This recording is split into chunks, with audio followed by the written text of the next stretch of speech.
Today we're in Sedona, Arizona, reviewing the Transition TransAM.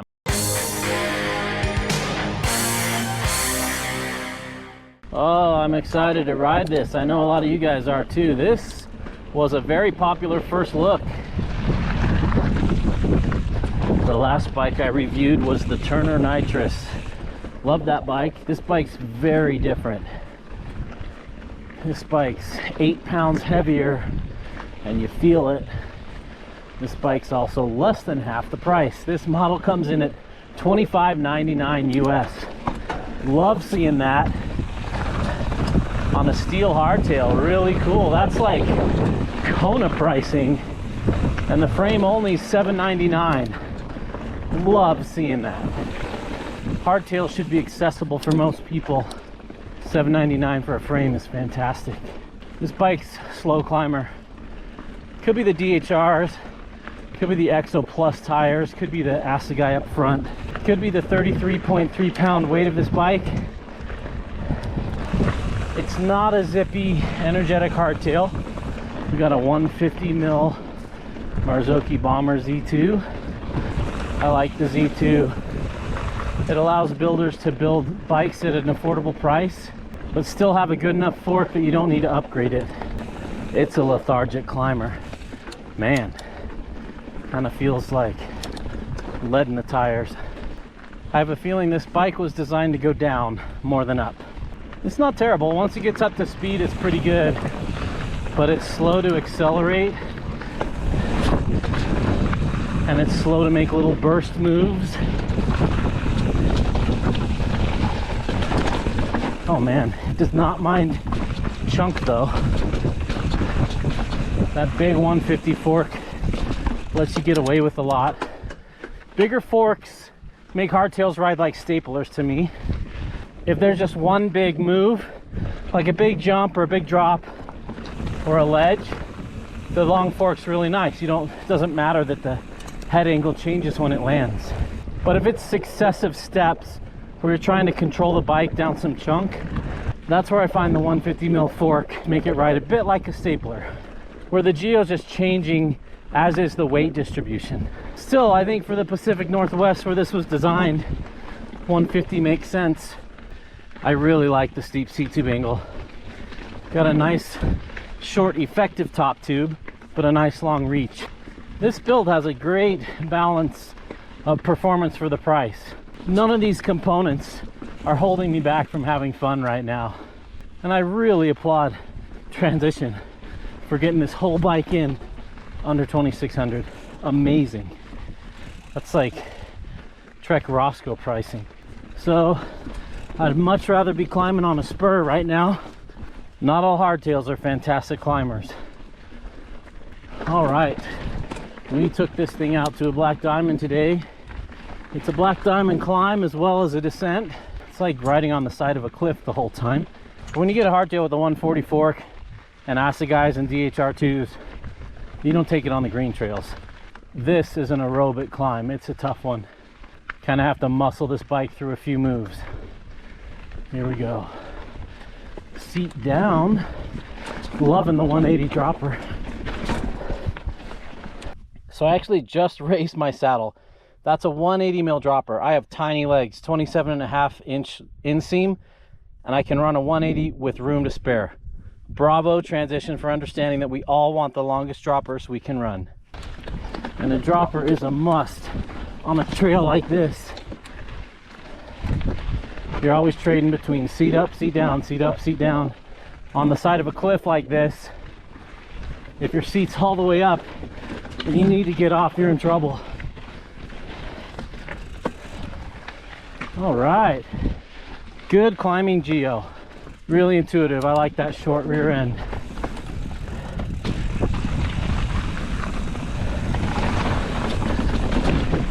This bike wants to go really fast. This isn't a really fast trail. It's a technical trail, kind of slow tech.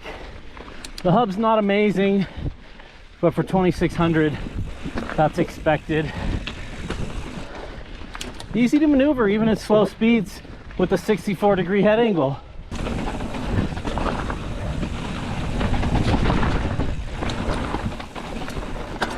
Yeah, that big fork swallows up big hits nicely.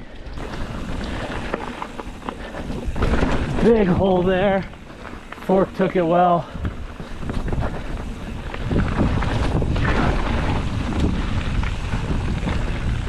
This bike does reward a modern riding position.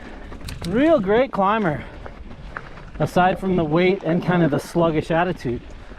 But the body position and geo's wonderful on these slow speed tech climbs. Oh yeah, got it. I keep forgetting the price of this thing. Awesome. Oh, I didn't have that in me. Let's go back and get that. This bike deserves it. You need enough speed, maybe 6 foot wall. You need speed to make it up that, but it's pretty choppy. So it's hard on a hardtail to keep your composure, especially when that fork's bouncing around, to make it up that stuff.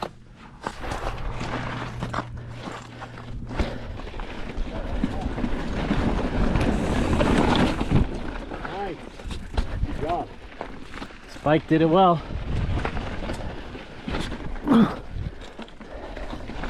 Bit of muscle in there. Got to be in the perfect gear. This bike sure has clean lines, just straight tubes. Love it. We've also got the sliding dropouts. They're all the way forward right now, so you could run this thing single speed. I think what most people love about big forks on their hardtails is the tall stack more than the travel. The travel does let you get away with more on big one-time moves, but as we're about to see on this, where there's successive ones, I've never met a long travel hardtail that didn't kind of change its geo all the way down and kind of had to hang on like a buck and bronco. In those cases, a 120 mil fork's actually better, and 120 is still plenty of travel. All right, let's party in the woods, as Transition would say. Big holes right here. Another double step. Spicy. I will say the Z2 holds its own pretty well.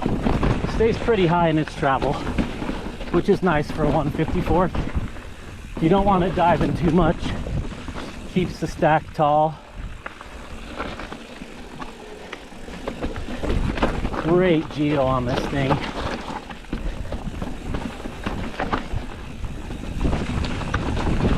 Real comfortable, real modern bike. Are we going straight? We're going straight. Oh, big holes, man. Oh, you definitely feel that geo change, but it's no different than any other big bike. Wow, cool. A lot of people are wondering how this stacks up to a Kona Hanzo ESD. They look very similar on paper. There's a little bit of overlap how they ride, but they're more different. I feel more playful and more confident on the Hanzo ESD. It's got a smoother riding frame than this. This isn't harsh. It does feel a little more overbuilt and supple, but considering it's from Bellingham, no big surprise with the big stuff they got there. And just like that, we're down ground control. So that was nice and in control. I've got no problem with these DB8 brakes. They work just fine. They're nice and grabby. I like that they have 200 front rotor, 180 rear rotor. Perfect for stuff like that. Yeah, the frame's a little bit overbuilt compared to like a really supple bike. And even that Hanzo ESD had a softer ride feel to me. But this isn't harsh like a Chromag, but it's not that famous, legendary steel is real feel that you get with the ones where they like obsess over how many tenths of a millimeter thick each tube is. It's a lot smoother than most aluminum frames, but it's not quite in that just magical realm. Still, for $799 for the frame and $25.99 for the entire bike, that is awesome. But it does seem like it's going head to head with that Hanzo ESD. Very, very similar. I found the Hanzo easier to manual and wheelie. It just felt a little more playful. It felt like the rear end was maybe 10 to 15 mils shorter on that Hanzo. And despite this having a 50 mil bottom bracket drop, that's kind of on the high end of 29ers. I thought this would pop into manuals real well and just want to play everywhere. It doesn't. It has a very planted and firm feel. A lot of that could be the weight. Without a doubt, this thing is a charger and a bruiser and very, very capable. I would say this lands more on the enduro side of things than I initially thought at the first look. It's a slow climber. It's slow on the flat. It doesn't quite have that excitement that some smaller hardtails do on blues and greens, but I don't think it's supposed to. So for $25.99, performance is outstanding compared to like something super boutique like a New House Solstice or my Binary Maniac. I definitely prefer those two bikes, both for playfulness and for charging, but that's me. Everybody's a little bit different. There are going to be tons of people that absolutely love this bike. I think where this is really going to come alive is in loam, on flow trails with a little bit of tech like you'd find in Bellingham, Pacific Northwest. It's a fun bike. It's easy to throw around. It's easy to maneuver. You don't have to do anything special to make it perform. It just goes and does what it's supposed to do well. I will say it's a little bit vanilla riding for me, and that's probably the weight more than anything.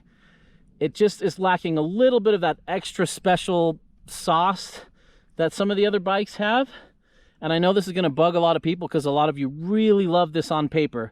I've got no skin in the game. I actually really like Transition as a company, and I think they design rad stuff. But I'm here to tell you what this bike rides like and help you make an informed decision to know if this is a good fit for you or not.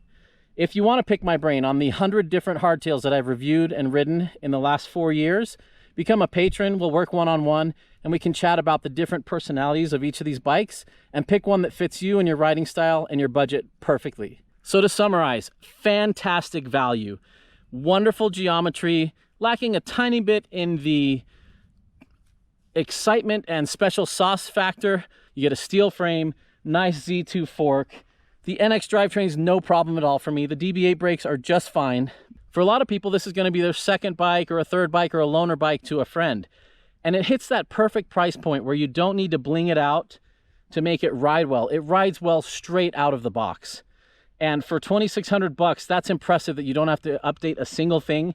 You could ride this for 3 or 4 years with no updates and enjoy the heck out of it and have a blast on that bike. And there's something to be said for those affordable hardtails. Bravo Transition for making this affordable.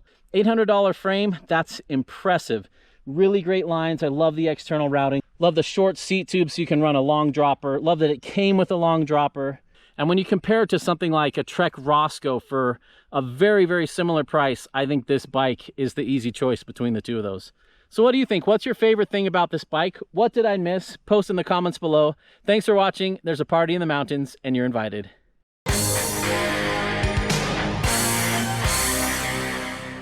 See how wheelies are on this thing. Oh yeah, wheelies really nicely. Big balance spot. Really nice. Why can't I get it into a manual better then? Why do I struggle with that?